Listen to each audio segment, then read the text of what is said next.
From the Library of Congress in Washington, D.C.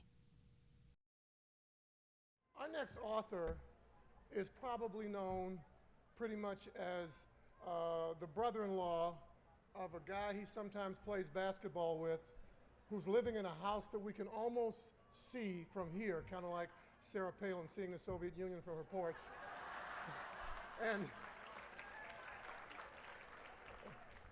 And I think both our author as well as his famous brother-in-law, they both have game, which I was telling the author beforehand.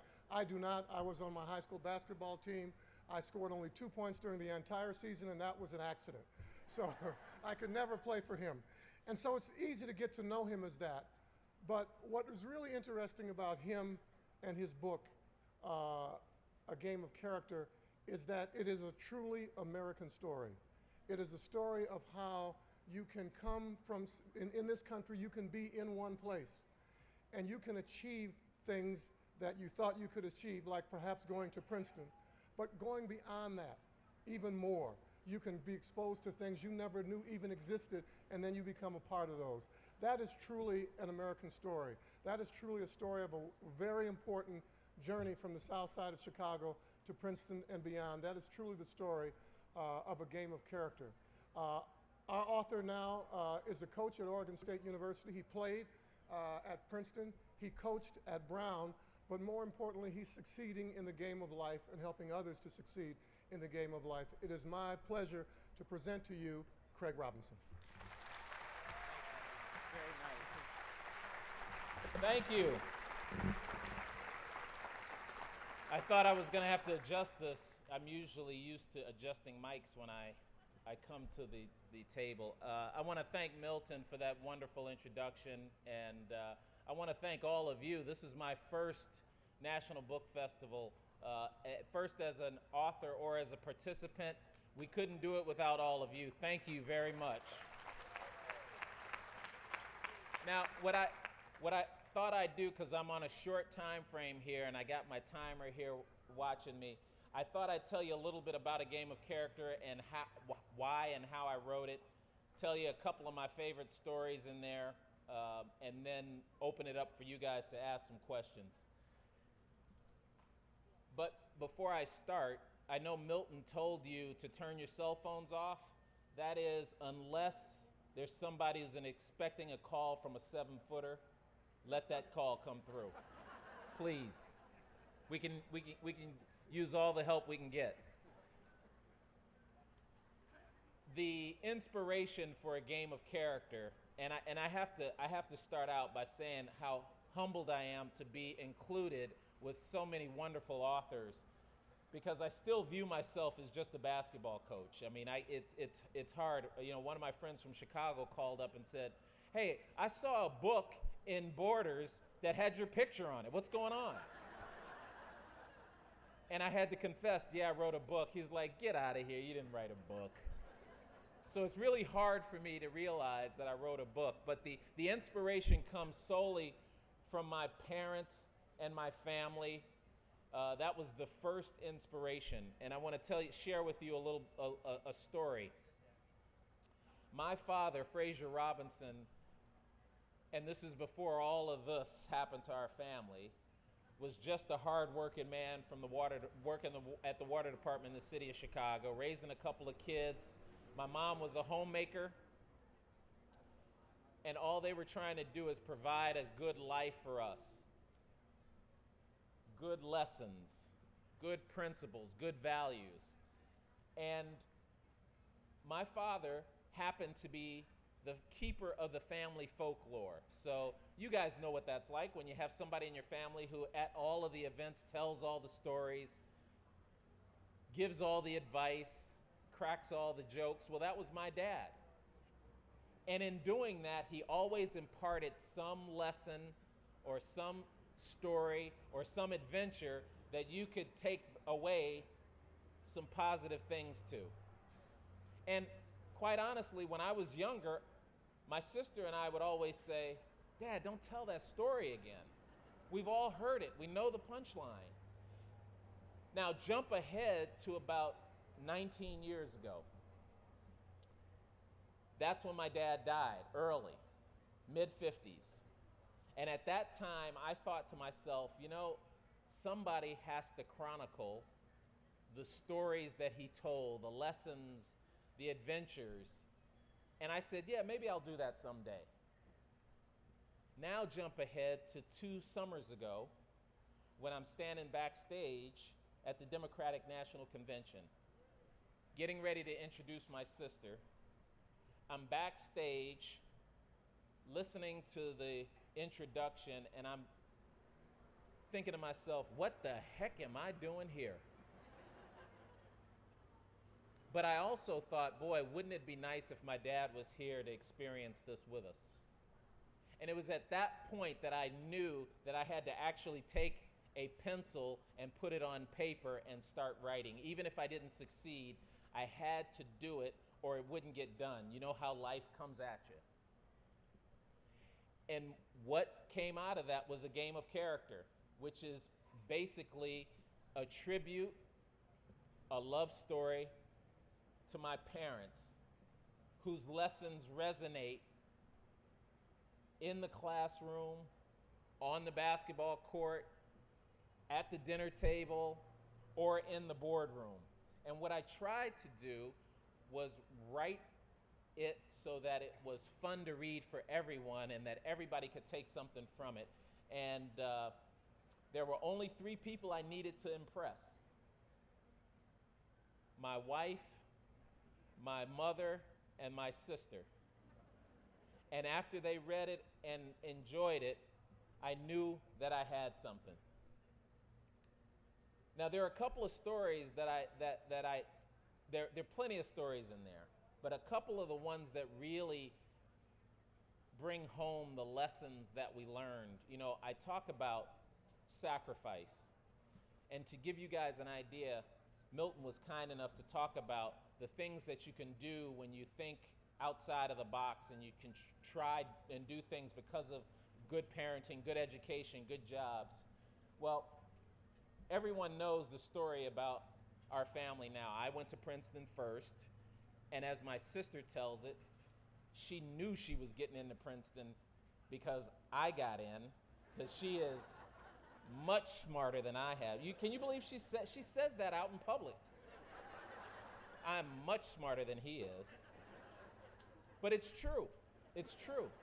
She is. I was one of those guys who I wasn't a good student. I could take tests and do things like that, and I was motivated because I had to do well in order to play basketball.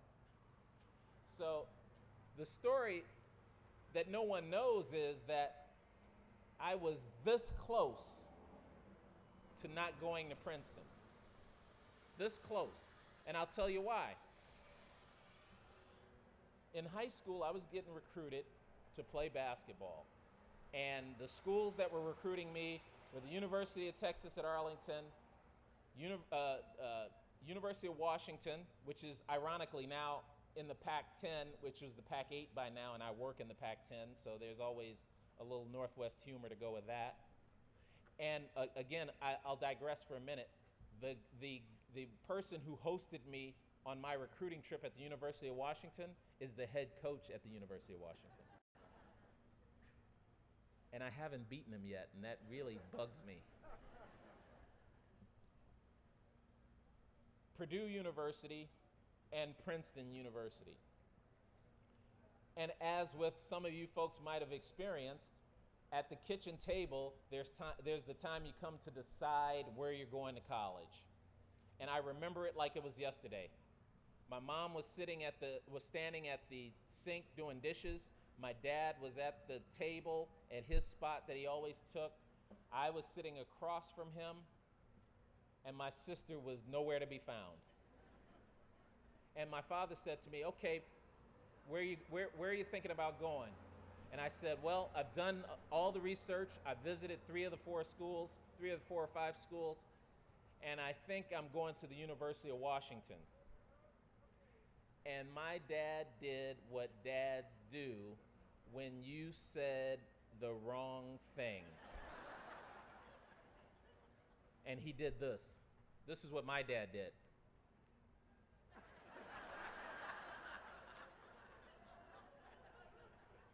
And then he rubbed his chin on his chest like this. But he was calm. And then he took a big sigh like this. And then I knew I had made the wrong decision. So he said, now, why did you pick the University of Washington? And I said, well, they're in a great conference, the Pac-8. I think by the time I'm a junior, I could be able to play, maybe even start. And the biggest and most important thing was that it's a free education, because Princeton doesn't give athletic scholarships. So we would have to pay, at the time, of the 13,000, we had to pay 2,900, and that, you might as well have said that was $1 million to me. So I said, and it's free. And my dad, who suffered from MS his entire life, I mean, I never, ever remembered him not walking without a limp, and it got progressively worse, said to me, well, if you pick a school based on how much money I have to pay, I'm going to be very disappointed. And you can understand what happens in a house where you got a guy with MS who gets up every day and goes to work, didn't miss a day. I mean, I maybe missed 5 days until he died. Says he'd be disappointed. The whole house is disappointed. So he said, think about it, sleep on it, and let's talk about it tomorrow. And that's what I did. I thought about it, and I really did want to go to Princeton. I knew about the education, and I knew the opportunities it would afford me, but I didn't think we could afford it. So the next day, we're back at the kitchen table again, and he said, so what do you think? And I said, well, you know, after listening to what you said, I really did like Princeton. Okay, you can go. Didn't let me finish. Did not let me finish. But that's not the punchline of the story. The punchline came after he died, some 19 years ago, when I'm going through his effects and his bills and stuff, and I'm in there with my mom, and we're talking, and I go in his drawer, and there's like 15 credit cards. Now, my parents weren't in debt, to my knowledge, but my mom shared with me that they paid for our education, both my sister and me, at Princeton University on credit cards. Now, that's sacrifice. That's sacrifice. And that's one of the reasons why I felt like I had to write a game of character, because not only is that sacrifice, that's teamwork, because they both had to work to pay those bills off, which is absolutely unheard of now. There's so many wonderful stories in my life. I don't know where to start, but another one of my favorite ones was, I was younger. I was in grammar school, and my family was a working class family, as I mentioned. My mom was a stay-at-home mom. My dad worked for the city. I had no idea what the value of money was. And I went to school one day, and a kid came up to me and he said, man, we were talking about something. He said, man, I want to know what it's like to be rich like you. And I thought to myself, rich like me, huh? I was like, oh, well, my dad's got a job, and we eat out every now and then, you know, pizza on Fridays every now and then. We go to the drive-in and have fun and do what we want to do. So I was like, oh, maybe we are rich. I was like, I'm going to ask my dad when I get home. Yeah, you guys laughed. He wasn't laughing. I got home. I said, hey, Dad, are we rich? And he did what he did when a kid does ask something he doesn't really know. He was like, And he did this again. And he said, what makes you ask that question? And I said, well, so-and-so at school says he wants to be like us because we're rich. And he said, well, and it must have been a Tuesday or Wednesday. He said, well, I'll show you how rich we are on Friday when I get my paycheck. So Friday comes, I can't wait. And my dad cashes his entire paycheck, all right? Which at the time was probably like, it could have been $200. I don't even know. I mean, it might not have even been that much. And he gets it all in cash, and he gets it in 20s, 10s, 5s, and 1s. And he says, hey, Cat, he used to call me Cat, come on in here. And I go in his bedroom, and the money is laid out on the bed. And I said, when I walked in, holy smokes, we are rich. And he was like, wait a minute, hold your horses. You see this stack of envelopes over here? These are the bills. You got to pay the bills. I was like, oh, great. So by the time we pay this, there's still going to be money left over. So he pulls out each individual bill, opens it up, shows it to me, shows how much is owed, and takes the actual cash money, puts it in the envelope, sets it to the side. And he does this and keeps doing it and keeps doing it. And he's like, you got to pay rent, you got to pay the light bill, which I used to love because everybody called it the light bill. Nobody called it the electric bill. It was always the light bill. And then there's money left over. And finally he says, all right, now this is what's left over. I was like, we are rich. Because there was, it looked like there was about $42 left. And $42 was, for a kid, that's a lot of money. He's like, oh, hold on. You got to buy groceries. This is how much we spend for groceries. He put that to the side. I was like, that's still $20. He said, whoa, wait a minute. You like to eat pizza on Friday. And he shelved that off. And what I skipped, which is another lesson, is that before he started paying any bills, he took a $10 and he said, that goes into the savings account. So he did that. So we're down to about $12, $15 left. And he says to me, what do you think? I said, I think you can buy a lot of stuff with $15. And he said, well, what about Little League and all the things you do? And so he absolutely used up every single dollar.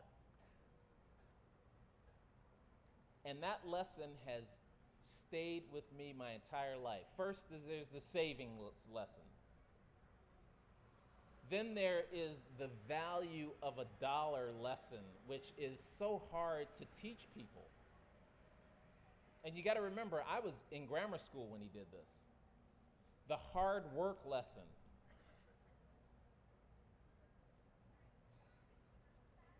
But most of all,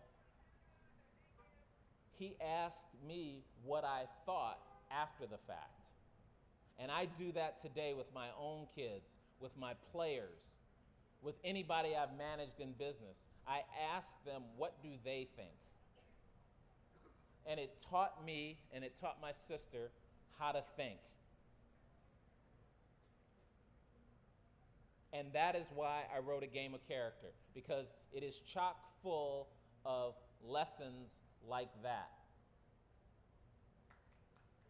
Thank you. In addition, I also included lessons that I learned from people who were outside of my family and provided both negative and positive lessons learned through experiences. So mentors and teachers and coaches that I played for and people I worked with. And I want to leave enough time to entertain questions. So without any further ado, if you have a question, just walk up to the mic. Feel free. You can ask me about anything except for recruiting. Yes, sir. Well, Coach, I am going to ask you a question about basketball. Okay. Bobby Knight in '76 won the championship with a motion offense. So my question is, do you think a team running an offense predicated on making mid-range jumpers is going to ever win the tournament? Well,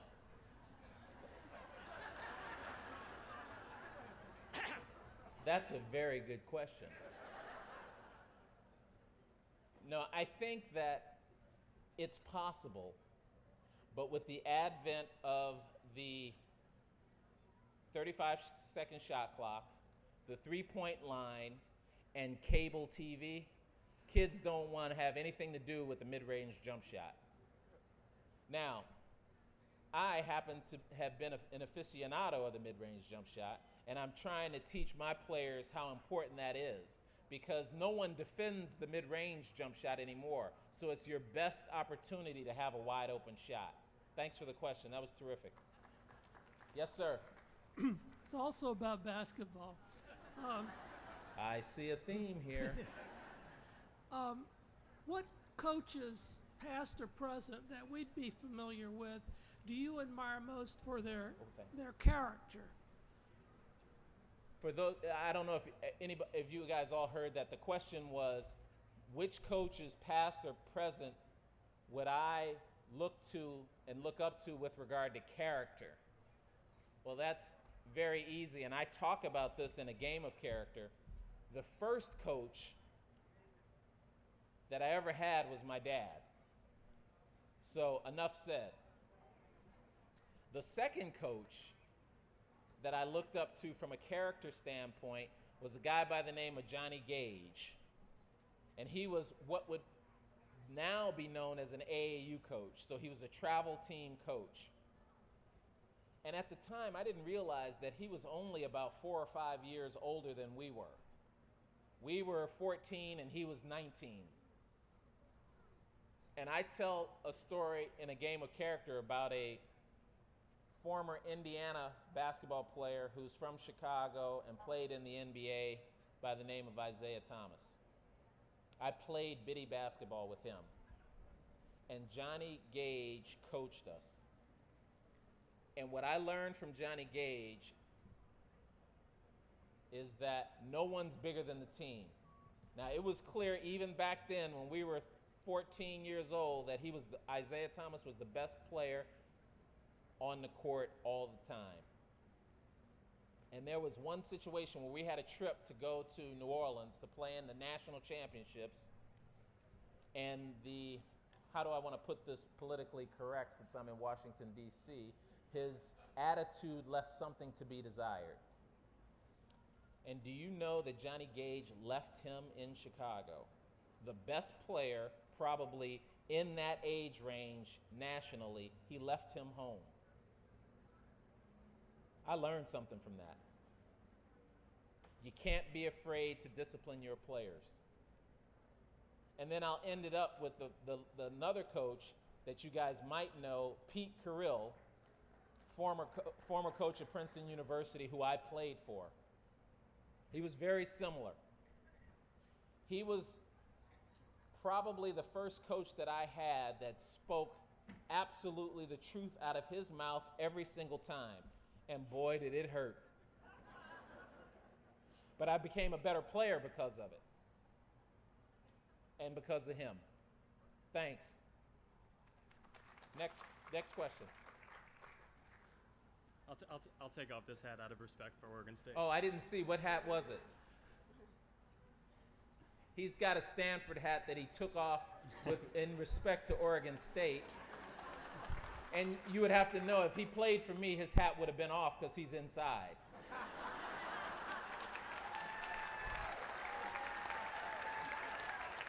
I don't know. I agree to disagree whether this is in or outside. Just like a Stanford guy, got an answer for everything. I'll defer to your existentialism, I guess. I walked in, actually, it's more a question about art. I walked in as you said that you felt like you needed to write your book because you felt like it needed to be written. And it was almost like you were secondary to that process. I find myself in kind of a similar situation and sort of needing advice. I started something called Mathalicious, and I'm rewriting all of the middle school and Algebra 1 curriculum.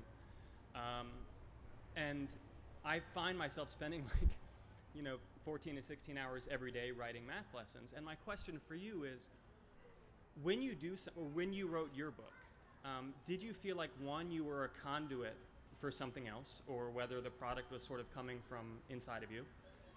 And two, did you feel like you sort of had to step out of the quote-unquote real world to get done what you needed to get done? And almost, was that an act of faith, sort of? And did it even matter whether it ever got read to you?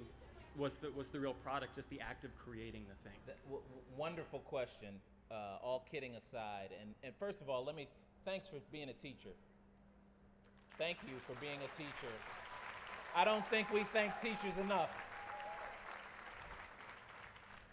Now,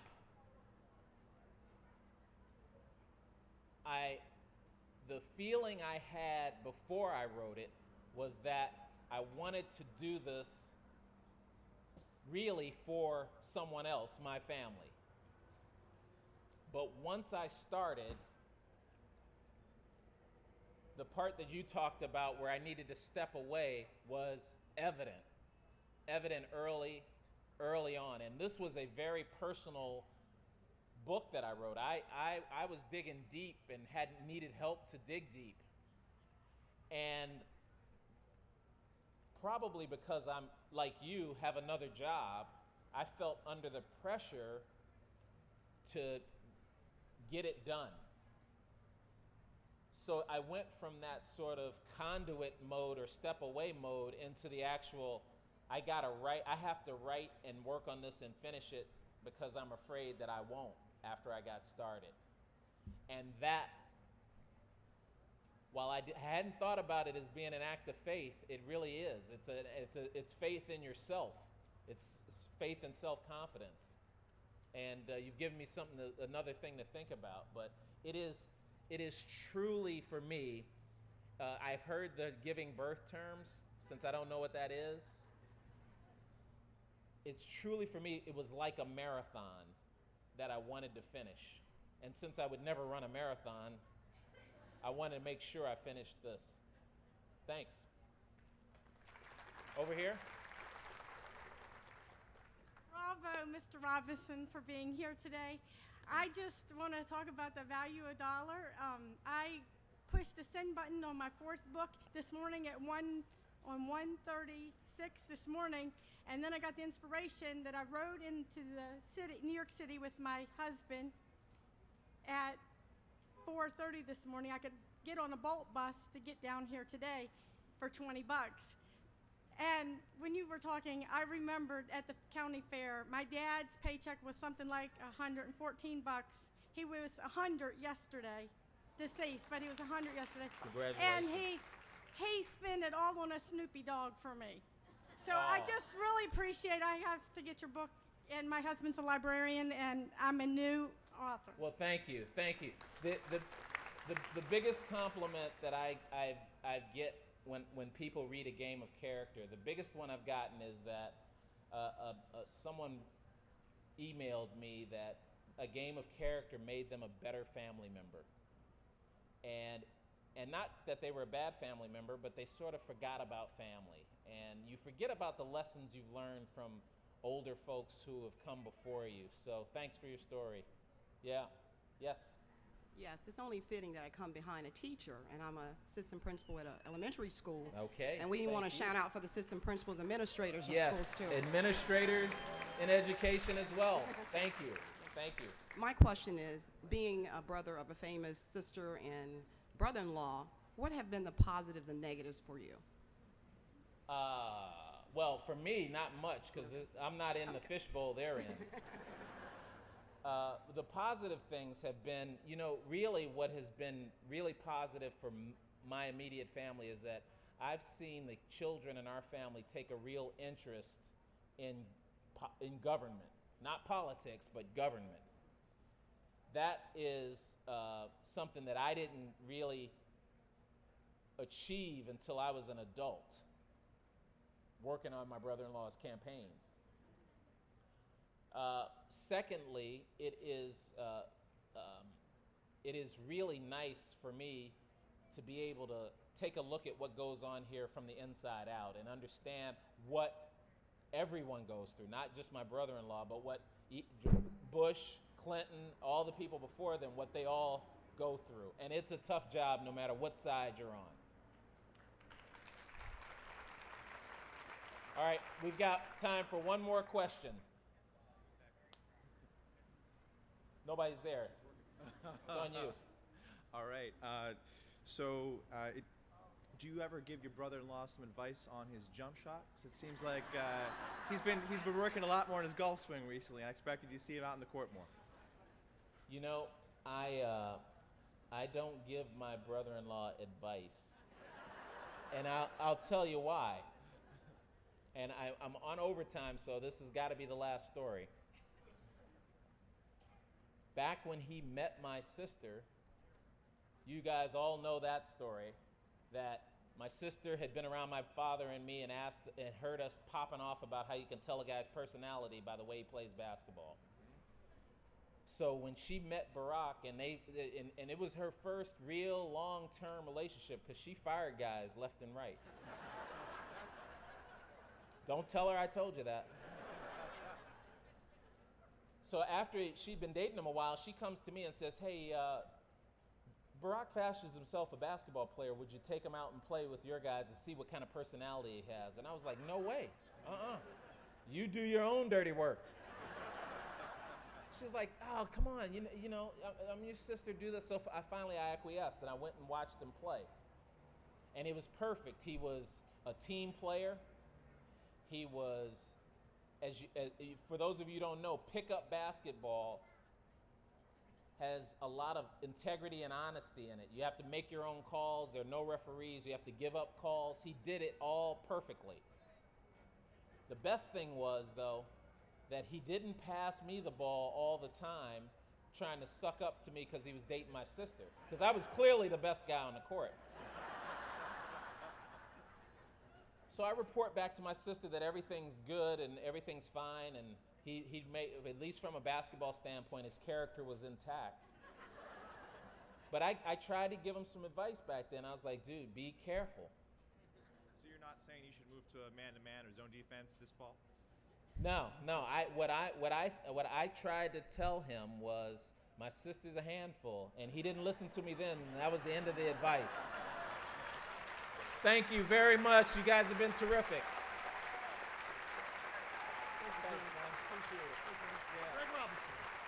Craig Robinson. This has been a presentation of the Library of Congress. Visit us at loc.gov.